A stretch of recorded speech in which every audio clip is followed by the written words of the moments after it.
Recorded by Stephen Ball. The Murderer by Richard Middleton. He walked down to the embankment, with the paving stones like velvet under his feet, and he swerved like one running. Yet still, though he meant to end his life in a few minutes, he avoided the traffic with great care, so that paternal policemen judged him newly from the country. The August sun seemed pitiless in its strength, and in his fear and wretchedness he cursed it. Better rain, mist, fog, anything but the reproachful blue of the sky and the dancing glitter of the dust. He wanted sympathy, and instead nature triumphed over him and emphasized his failure. The river was a sparkling tumult of gems, where he had pictured a secret, immutable surface which had flowed darkly over him and his wrongs. In place of a great unspeaking God, he found a crowd of dancing, laughing children. Where should he seek peace and forgetfulness? He leaned on the parapet and groaned. A train thundered by over Hungerford Bridge, as if in answer. Of course, that was the way, safer, quicker. He took a ticket at Charing Cross station and passed to the end of the platform with a strange numbness in his mind and body, as if he were already dead. Yet he walked to the extreme end, because there was no one there to interfere.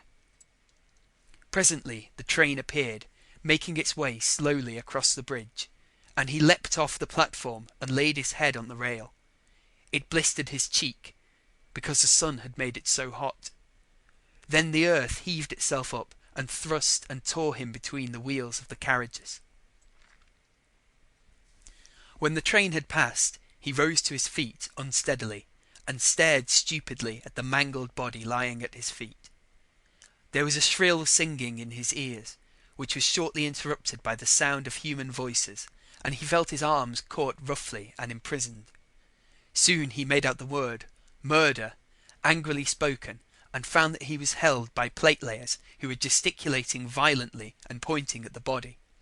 But he would not speak, because though the head had become a crushed horror upon the rail, he knew that the body was his. Dimly he was aware that porters and policemen were crowding from the station, and that they were lifting the body tenderly from the rails. Then he fainted. He came to in the police station, and found that his face and hair were dabbled with water. Presently he was formally charged, and warned not to say anything incriminating. He said only, "It was me!" But this he repeated several times.